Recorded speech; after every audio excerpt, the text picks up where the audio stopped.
We are now 100 days past the fall of Roe, since the Supreme Court eliminated our constitutional right to abortion.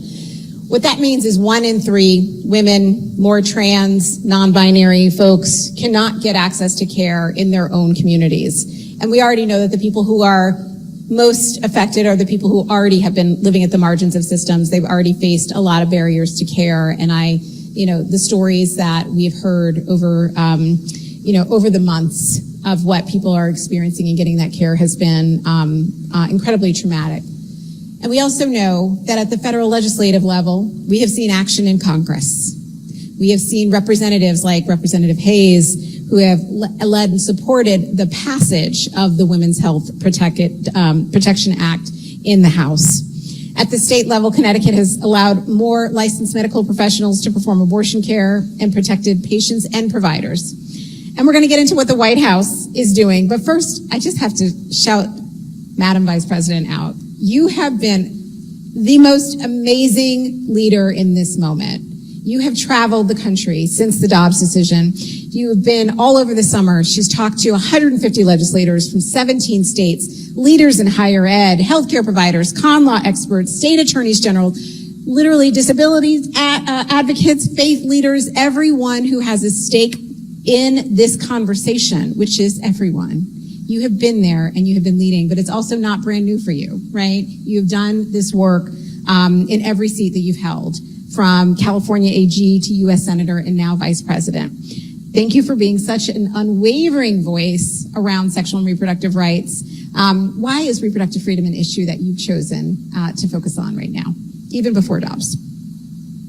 Well, I actually grew up with the issue of women's health. As Alexis, and it's so wonderful to be with the Congresswoman.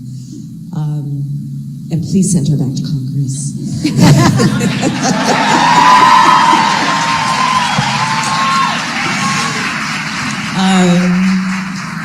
So they know, because we've worked together for so long, but I'll share with the new friends.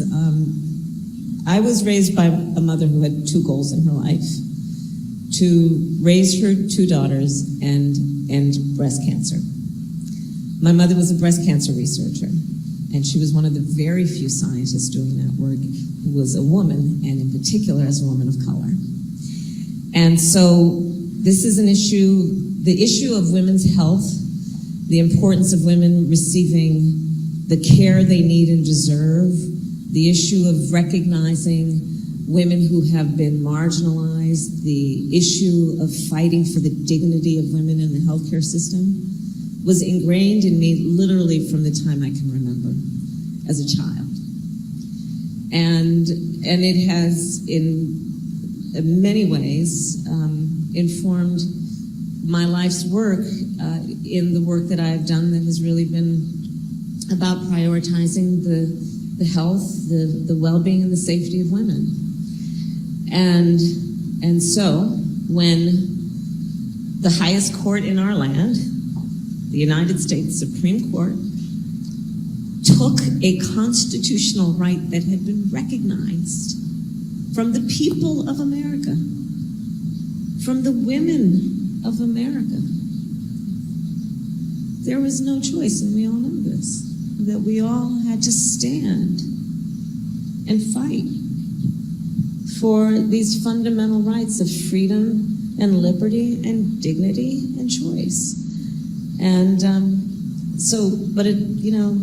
the roots of it all for me are literally in my childhood. And when I think about where we are now, as we discussed with some of the leaders who are here in the room, I do believe that we all know that there was a movement on this issue that was started generations ago. And a milestone in the success of that movement was Roe v. Wade, which was about half a century ago. And it is now incumbent on us, as the leaders of this moment, to pick up that movement and to do what is necessary to reaffirm, regain, and fight for those rights. And so that's where we are.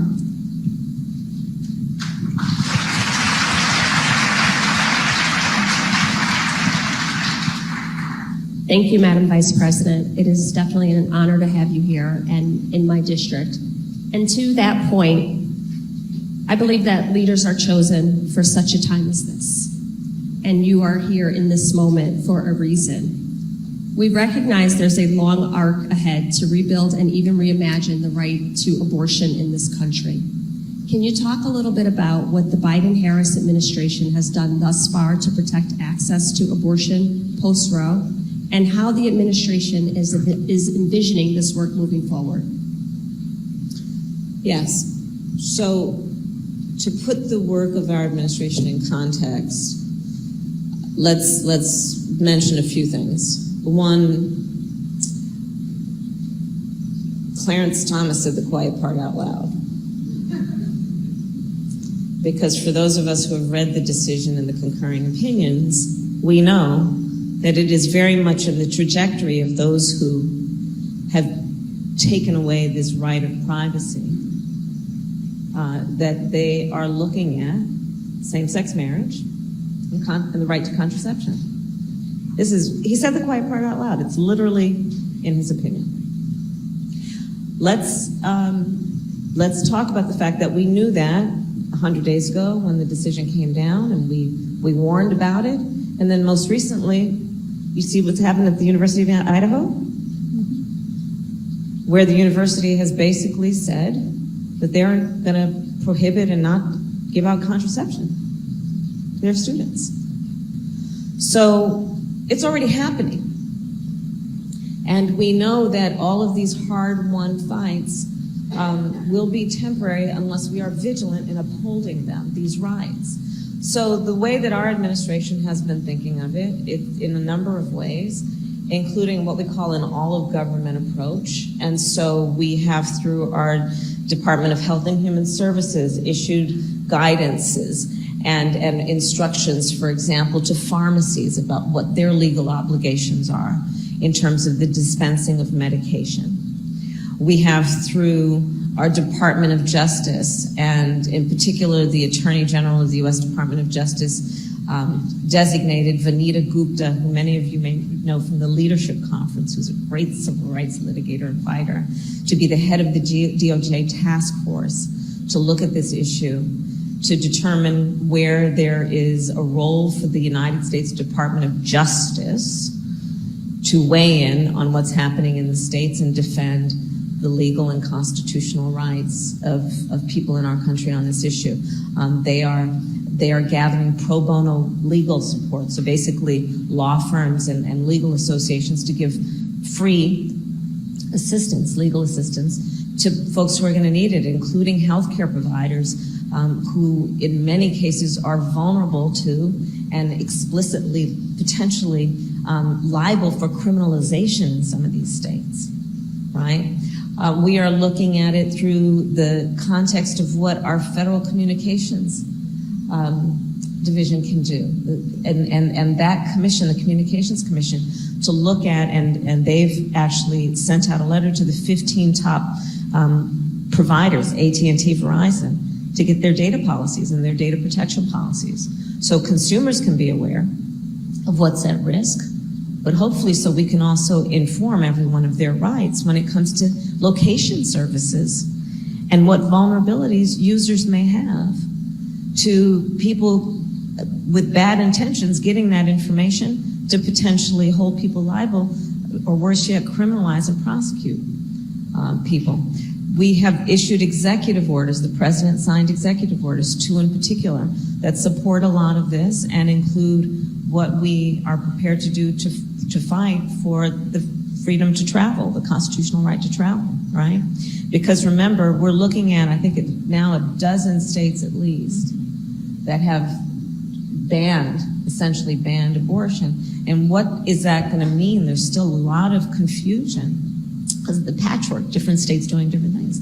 What is that going to mean in terms of the legal rights and protections available to an individual who needs abortion care and leaves a state where it's banned and goes to a state where it is still legal?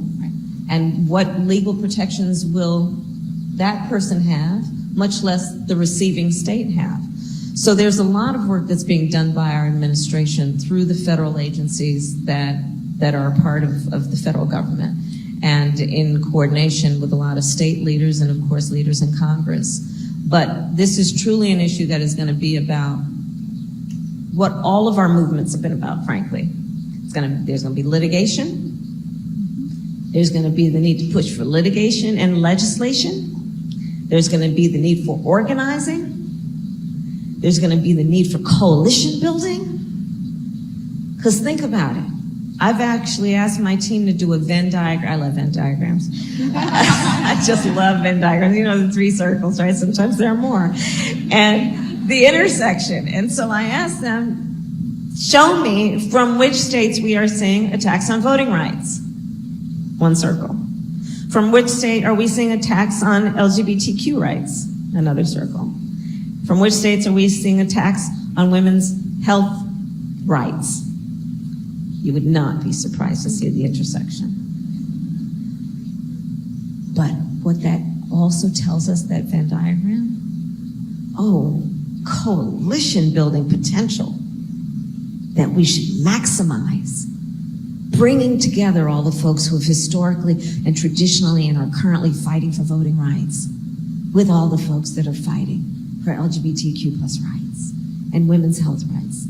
Bring everybody together in a way that we build the coalition, and also remind people of what I think is an essential point, which is that no one should be made to fight alone, especially when you're fighting for fundamental rights. So I'm just going to jump right back in for just a second, and the history teacher knows the answer to this question, but I would like to hear it from Madam Vice President. In a state like Connecticut, where those rights have been codified, Yes. Can you share with these folks what a national ban means? Well, first of all, so much credit to the governor, to the state legislators, and to members of Congress in this state for providing a role model for what it should and can look like. Yes.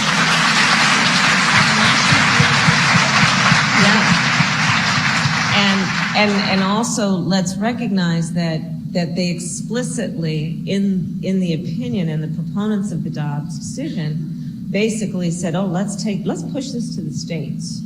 State voters can decide.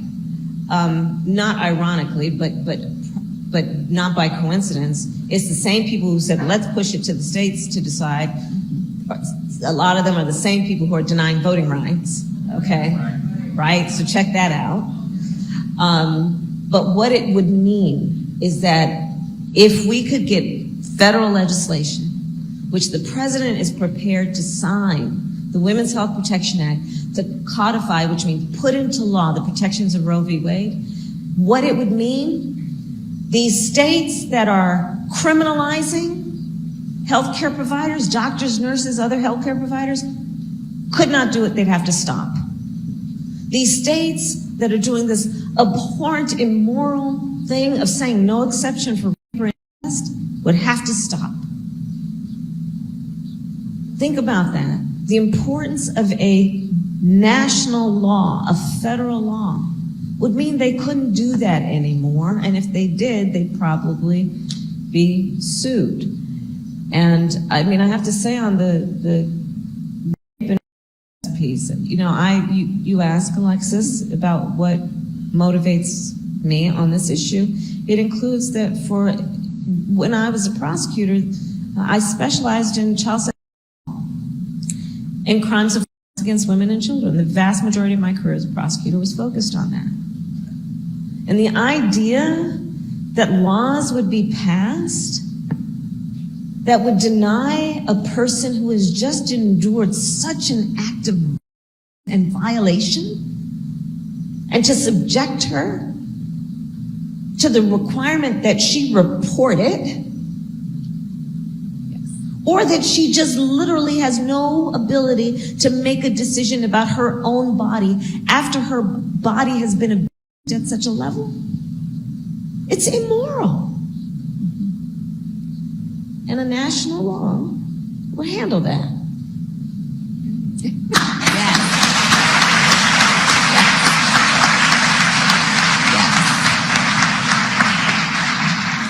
I mean, you have captured so well the chaos and the confusion on the ground of what is actually happening. And we've already seen it, right? Because we are a year into Texas. We have seen patients who are traveling upwards of 400 miles one way just to get access to care, to get the first part of a medication abortion, and then get back in their car and drive back home. And we also know, as you pointed out, like, it's not just about access to abortion, right? It's contraception. They're literally trying to hold people hostage in their states with these right to travel bans. And you mentioned the kind of intersecting issues. I just want to call out the meeting that you called us into. A group of reproductive rights leaders and civil rights leaders met just a couple weeks ago in your office to talk about just this moment that we are in and these intersections. And I think particularly around, if you could speak a little bit more to voting and concerns that we have literally about our democracy in this moment. Well, I'm going to go macro for a moment on this point. So, as vice president, I have now had direct conversations in person or by phone with 100, at least, world leaders. Presidents, prime ministers, kings, chancellors. One of the things traditionally about the United States is that we could walk into those rooms, chin up, shoulders back, talking about what it means to be a strong democracy, imperfect though we may be. We could talk about what it means to be a strong democracy. We could then have the authority and the standing to talk about the importance of human rights, rule of law. And with that, as this room knows, it's a room full of role models, we positioned ourselves and were thought of as a role model of democratic principles. Well, here's the thing about being a role model. When you're a role model, people watch what you do to see if it matches what you say.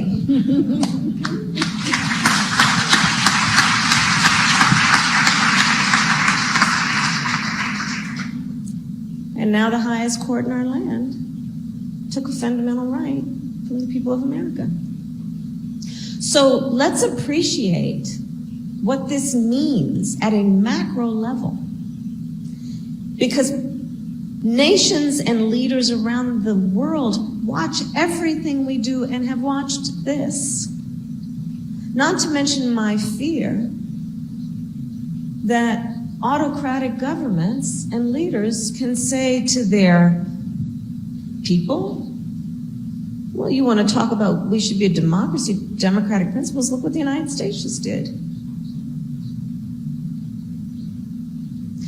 So the impact of this, quite literally,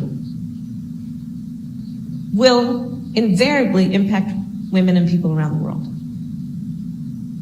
That's how significant this is in terms of the numbers we are talking about of human beings who are going to be impacted by this. So I do want to just mention that. In terms of civil rights leaders, I am often reminded of and often paraphrase, which I will do again right now, the words of Coretta Scott King. And she famously said, the fight for civil rights, which is, of course, the fight for justice, it is the fight for equality. The fight for civil rights must be fought and won with each generation. And I think she had 2 points. One is that it is the very nature of this fight that whatever gains we make, they will not be permanent. So understanding it's the nature of it, the second admonition, I think, then is, knowing it is the nature of it, do not be overwhelmed. Do not be dispirited. It's the nature of it that we have to be vigilant and fight for it.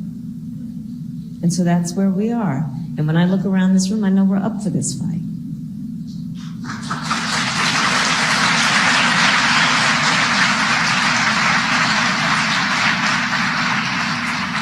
All my life I had to fight. It ain't over.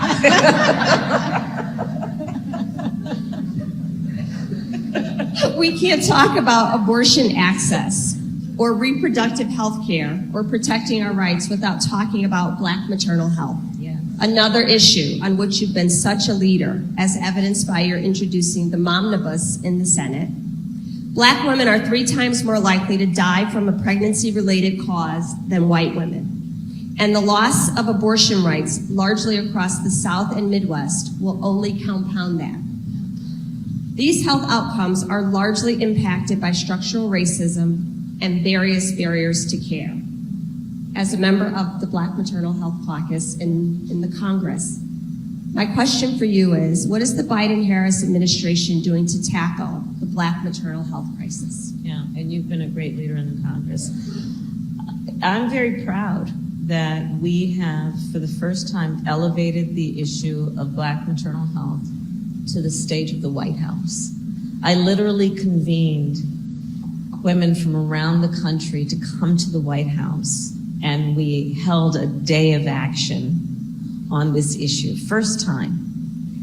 And to the Congresswoman's point, Black women 3 times more likely to die, Native women twice as likely, women in rural America 1.5 times.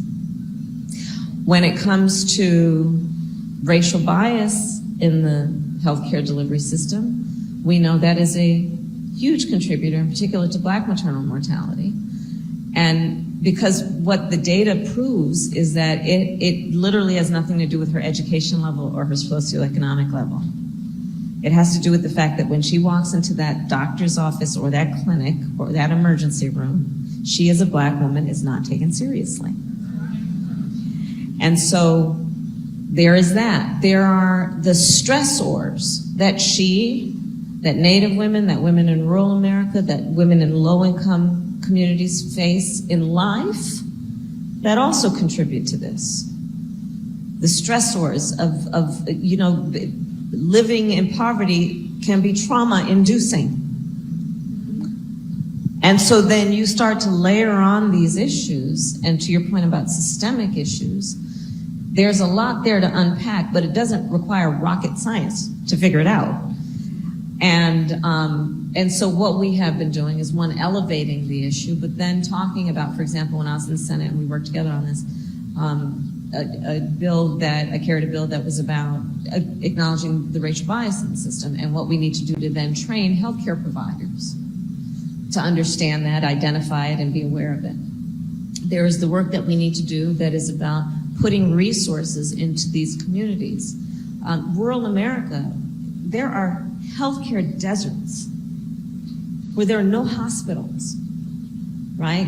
Where there are no healthcare providers. So if you are that woman and you have an issue or a concern, it has to end up being so serious that you would travel hours to go get the healthcare you need, as opposed to something in another area of the country where you would have more immediate access to health care and you could handle it right away, which we know would produce a better outcome.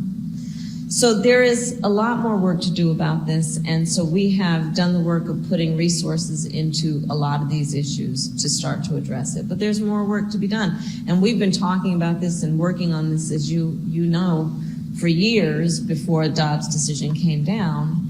And then when you compound it with what the Dobbs decision means on this issue, it compounds the concern that the resources are not there to address what will be a growing need.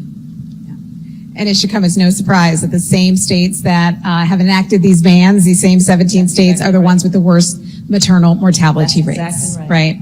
So that's exactly right. It is. I would like to talk about the second gentleman for a second. Is that okay? Okay. Because that's my husband. So second gentleman, Doug Emhoff, recently wrote an op-ed about why abortion is a basic human right. And I, look, as someone who is, I'm sorry, and this is also a question that's coming from Dr. John Morton, who is a provider. He said, as a physician and an abortion provider myself, I agree. I'm heartened to see more men activated in the movement. How and why should men show up for reproductive rights, recognizing they're not at the center of the issue, but still impacted by the loss of freedom? Well, one, I'm so glad you raised it, that point, Alexis, and the doctor, because I really do believe we have to invite and in some ways give permission for men to use their voices on this issue and not feel that they have to be out of the room because the conversation might make them uncomfortable. They need to get comfortable with it. Understanding it is the woman's choice, not theirs. And that we need everyone to participate in this because it is about fundamental rights and right to privacy. When Doug wrote that op-ed, he talked about something we talked about in our family immediately when the Dobbs decision came down. We have a 23-year-old daughter. I have an 81-year-old mother-in-law, Doug's mother. Ella, our daughter, will have fewer rights than my mother-in-law. Can you imagine? In 2022? You know, we're supposed to be a nation that grows and strengthens itself and thinks about progress, which should include the expansion of rights, but we have now restricted rights to the point that two women in the same family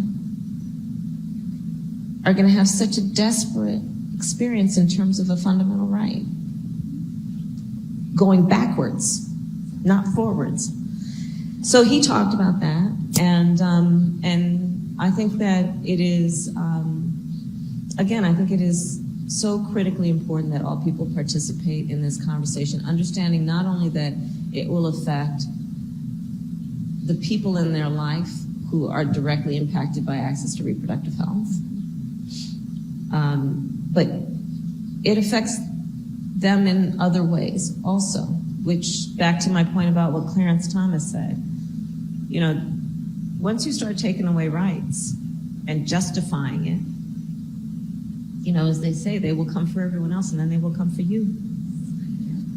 And so let's be clear about that also, which is we are witnessing an erosion, and almost by definition, erosion can be infinite in terms of that process if we don't stop it. And everyone could be in its path. And I think that was a part of the essence of what he was talking about in that piece. I think our next question actually follows right up on that. It's an audience question from Talia Asbury, who is a young person. What do you say to young people in this moment about the future of access? What do you say to people like Maddie from the letter that I read? What do you say to 17-year-old me, who was pregnant and really struggling with how I was going to make that decision? What do you say to future generations about how we can secure these rights and that access? Yeah. I mean, the first point that I will make is you are not alone. There is, I think,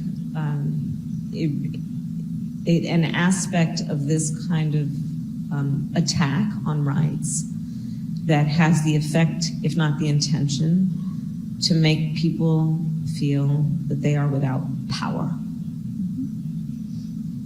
and to make people feel alone. Let's not overlook that there's so much about what is happening now that is profoundly steeped in judgment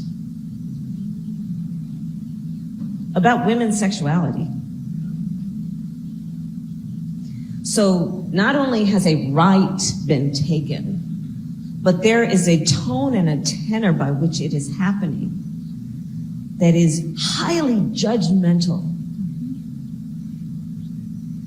and therefore intended, probably, maybe sometimes unintended, to make a person feel ashamed and alone. So my first point would be you're not alone. And you have nothing to be ashamed about.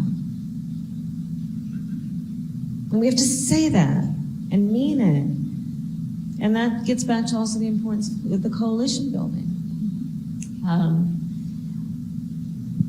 There's a piece of it that is about encouraging and applauding people who stand up and fight for the rights of themselves and others, and encouraging that in our in our kids, in our siblings, in our aunties, in our grandmothers, in our grandfathers, and saying, hey, this is admirable to get out here and speak with force and feeling about this issue, and giving ourselves and each other permission to do that, because what's at stake really is so profound. And I think that's a big part of the advice I give right now, is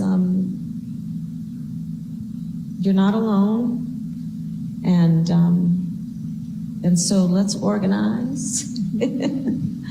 Let's organize. Let's link arms and do what we need to do, including in the next 34 days around the country.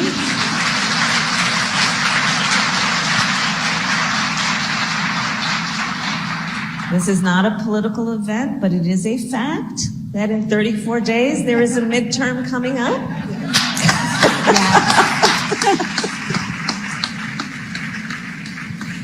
Indeed. And facts must be spoken.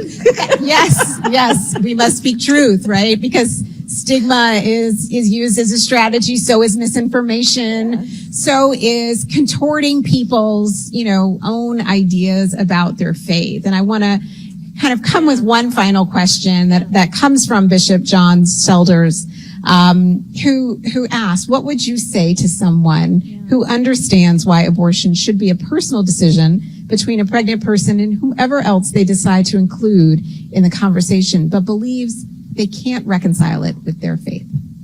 I think that's such an important point to raise, because it's real. It's a real point, and one, I appreciate how the question was framed, which is, it is her choice, and it should be her choice to make, if she chooses, in consultation with a loved one, with a healthcare provider, with her faith leader. And more specifically on the point, I say this: one does not have to abandon their faith or their beliefs to agree that the government should not be making that decision for her.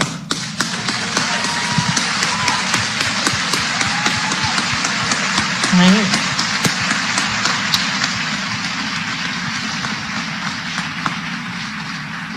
So it's literally that basic, which is also about consciously and affirmatively respecting that we should not, there's nothing about this movement that in any way is trying to convert people, to change people in terms of what are their deeply held beliefs as it relates to their faith. There's nothing at all about that. It's simply saying the government shouldn't be telling an individual woman what to do. And I think we should speak that affirmatively, so we don't leave the inference being something we don't intend. I think let the church say amen.